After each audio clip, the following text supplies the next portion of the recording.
नमस्कार साथियों, हिंदी पथ पर आपका स्वागत है। तो मैं कुछ अलंकार की महत्वपूर्ण पंक्तियों के साथ यहाँ पे आपको कुछ प्रश्न हल करा रही हूँ।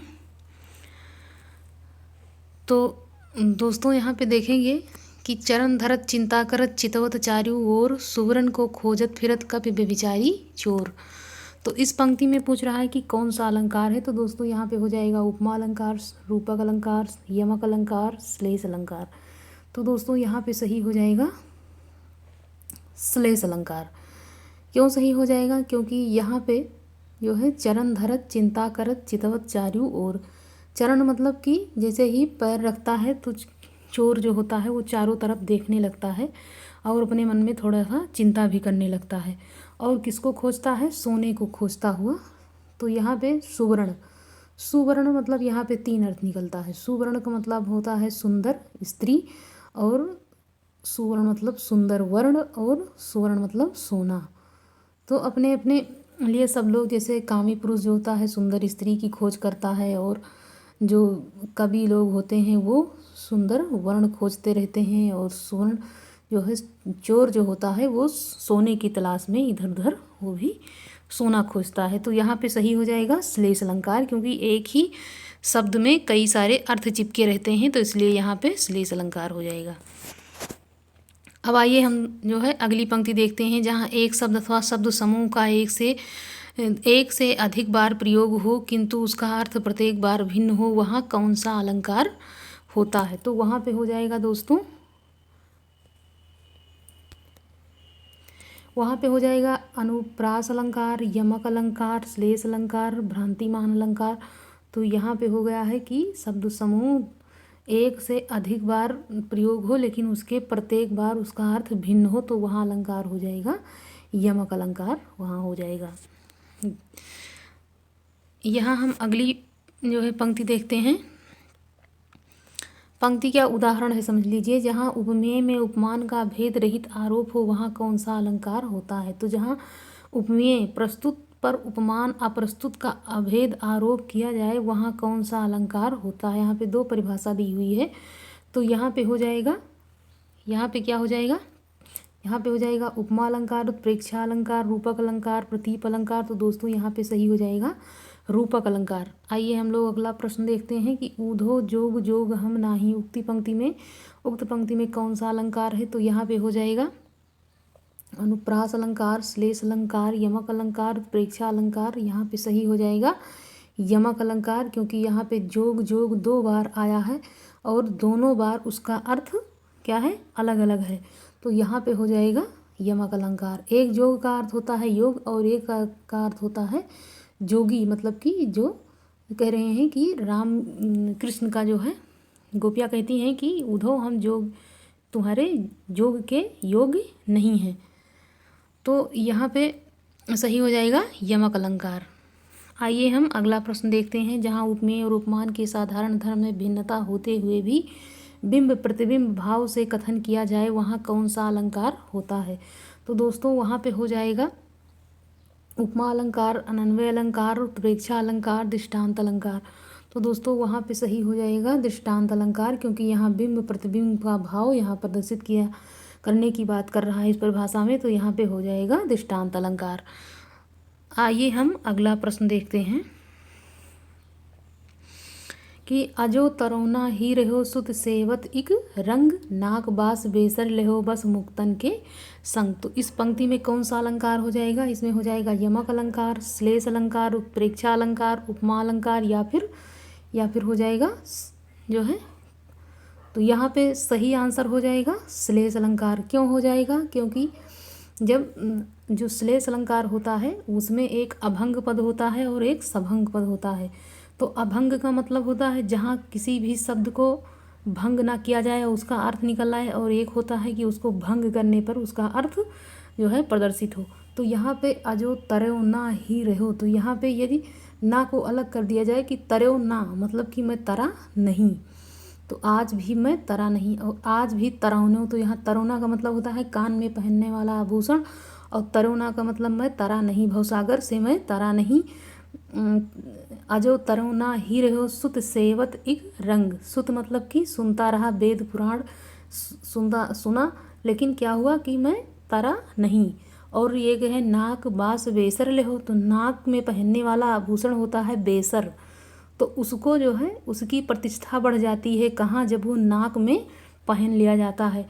और उस नाक में पहनने वाले आभूषण में यदि मुक्तन अर्थात मोती लगी हो तो उसकी क्या होती है, थोड़ा सा चमक और बढ़ जाता है, और उसमें जो आभूषण पहना जाता है नाक में उसकी प्रतिष्ठा जो है और बढ़ जाती है। और कान में पहनने वाला जो आभूषण होता है वो हमेशा चाहे जितना भी चमकीला हो, चाहे जितना भी उसमें नग मोती लगी हो, लेकिन वो हमेशा क्या होता है, पीछे ही पड़ा रहता है। लेकिन नाक में पहनने वाली आभूषण की प्रतिष्ठा हमेशा बढ़ जाती है, और यदि उसमें मोती लगी हो तो और भी वो सुंदर लगने लगता है। तो यहाँ मुक्तन का मतलब एक तो होता है मोती, और एक होता है मतलब कि मुक्त हो जाना, सत्संग करके क्या हुआ कि मुक्त हो गया। तो यहाँ पे अलंकार हो जाएगा श्लेष अलंकार। क्या हो जाएगा, श्लेष अलंकार। तो दोस्तों हम आगे बढ़ते हैं, अगली पंक्ति को देखते हैं। यहाँ है अंबर पनघट में डुबो रही तारा घट उषा नागरी। उपरोक्त पद में अलंकार है, रूपक अलंकार है, रूपक अलंकार है, श्लेष अलंकार है, उत्प्रेक्षा अलंकार है, उपमा अलंकार है। तो दोस्तों यहाँ पे सही हो जाएगा रूपक अलंकार है। यहाँ पे अंबर रूपी पनघट में तारा घट उषा नागरी, मतलब कि जो अंबर है, अंबर रूपी पनघट में तारा घट उषा नागरी है, मतलब है यहाँ रूपी लगा हुआ है, अंबर रूपी पनघट में डुबो रही है तारा घट उषा नागरी। थोड़ा हम जो है बहुत ज़्यादा टाइम ना लेते हुए हम अर्थ को थोड़ा सीमित ही बता रहे हैं। वैसे दोस्तों आप लोग इस अलंकार को काफ़ी हद तक पढ़ चुके होंगे। तो दोस्तों अब हम यहाँ अगला प्रश्न देखते हैं कि अब जीवन की कभी आस न कोई, कब जीवन की आस न कोई, कन अंगुरिया की मुंदरी कंगना होई।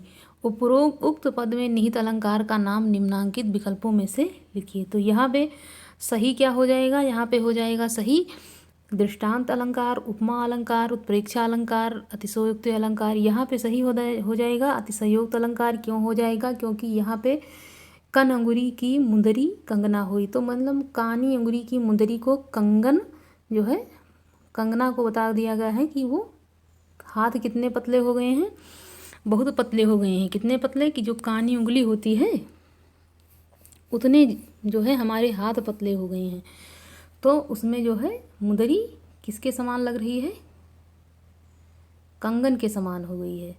तो कन अंगुरी की मुंदरी कंगना हुई, कि कानी उंगली की जो हम अपने हाथ में पहन लेते हैं, कानी उंगली जो है हमारी इतनी पतली होती है छोटी वाली, और उसमें जो हम अंगूठी पहने हुए हैं उसको, वो हाथ हमारा इतना पतला हो गया है कि हम उसको अपने हाथ में पहन लेते हैं। दोस्तों तो यहाँ पे बहुत ही बड़ा चढ़ा के पेश कर दिया गया है, बहुत ही बड़ा वाला अतिशयोक्ति है यहाँ पे। पापी मनुज भी आज मुख से राम राम निकालते, देखो भयंकर भेड़िया भी आज आंसू ढालते। तो दोस्तों यहाँ पे देखेंगे कि कौन सा अलंकार सही होता है। तो यहाँ पे संदेह हो जाएगा, दृष्टांत हो जाएगा, भ्रांतिमान हो जाएगा, अतिशयोक्ति हो जाएगा। तो दोस्तों यहाँ पे सही हो जाएगा दृष्टांती अलंकार। दृष्टांत अलंकार यहाँ पे सही हो जाएगा। क्यों सही हो जाएगा, क्योंकि यहाँ पे भाव बिंब प्रतिबिंब का भाव सामने आता है। जैसे पापी मनुज भी आज मुख से राम राम निकालते हैं, पापी मनुष्य कभी मुख से राम का नाम तो उनके मुंह से कभी आता ही नहीं है। और देखो भयंकर भेड़िए भी आज आंसू ढारते, तो क्या भयंकर भेड़िया जो होता है वो कभी जो क्या होते हैं, जो मारने काटने वाले इंसान होते हैं, कभी उनके मतलब उनके अंदर भी कभी दया आ सकती है, ऐसा तो कभी हो ही नहीं सकता है। तो यहाँ पे स्थिति यही आ गई है कि यहाँ बिंब प्रतिबिंब का भाव सामने आ जाने के कारण यहाँ पे अलंकार सही हो जाता है दृष्टांत अलंकार। अब हम अगला प्रश्न यहाँ पे देखते हैं कि जहाँ किसी वस्तु की इतनी प्रशंसा की जाए कि लोक मर्यादा का अतिक्रमण हो जाए, वहाँ कौन सा अलंकार होता है। जहाँ किसी वस्तु, दूसरी परिभाषा है यहाँ पे देखते हैं कि जहाँ किसी वस्तु का इतना बढ़ा चढ़ाकर वर्णन किया जाए कि सामान्य लोक सीमा का उल्लंघन हो जाए, वहाँ कौन सा अलंकार होता है। तो वहाँ पे हो जाएगा रूपक अलंकार, संदेह अलंकार, भ्रांतिमान अलंकार, अतिशयोक्ति अलंकार। तो दोस्तों यहाँ पे सही हो जाएगा अतिशयोक्ति अलंकार।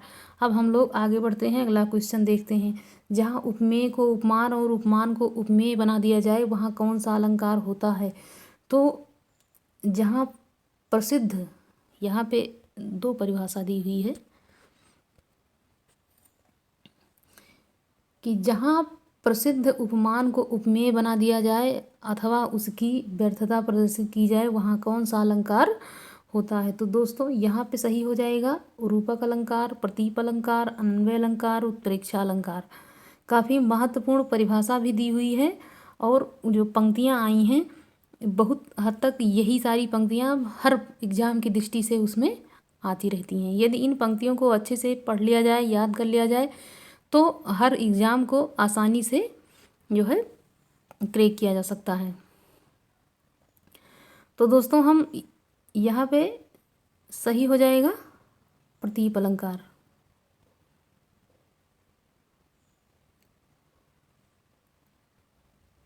रहीमन पानी राखिए बिन पानी सब सून, पानी गए न उबरे मोती मानुष चून। उक्त पंक्ति में कौन सा अलंकार है? तो दोस्तों यहाँ पे सही हो जाएगा उपमा अलंकार, यमक अलंकार, श्लेष अलंकार, रूपक अलंकार। तो दोस्तों यह हमारा सही हो जाता है श्लेष अलंकार। क्यों सही हो जाता है? क्योंकि यहाँ पे है कि रहीमन पानी राखिए बिन पानी सब सून। तो पहली पंक्ति को छोड़ करके हम यहाँ दूसरी पंक्ति देखेंगे कि यहाँ पानी एक बार आया है, पानी गए न उबरे मोती मानुष चून। यदि एक बार पानी चला जाता है तो तीनों का जो है कुछ मतलब ही नहीं रह जाता है। जैसे मोती के अर्थ में देखा जाए तो मोती की चमक चली जाती है और मनुष्य के अर्थ में देखा जाए तो मनुष्य की प्रतिष्ठा चली जाती है। चून के अर्थ में देखा जाए तो जो आटा होता है उसको यदि गूँथ कर बनाया जाता है रोटी, तो यदि पानी नहीं रहेगा तो क्या हम रोटी बना सकते हैं? तो नहीं। तो एक भी पानी है लेकिन इसका अर्थ 3 बार प्रयुक्त हुआ है। तो दोस्तों हम अगला क्वेश्चन यहाँ पे देखते हैं। उस काल मारे क्रोध के तन काँपने उनका लगा, मानो हवा के बेग से सोता हुआ सागर जगा। वे निहित अलंकार है भ्रांतिमान अलंकार, दृष्टांत अलंकार, उत्प्रेक्षा अलंकार, संदेह अलंकार। तो दोस्तों यहाँ पे सही हो जाएगा उत्प्रेक्षा अलंकार। क्या सही हो जाएगा? उत्प्रेक्षा अलंकार। क्यों सही हो जाएगा? क्योंकि उस काल मारे क्रोध के तन काँपने उनका लगा।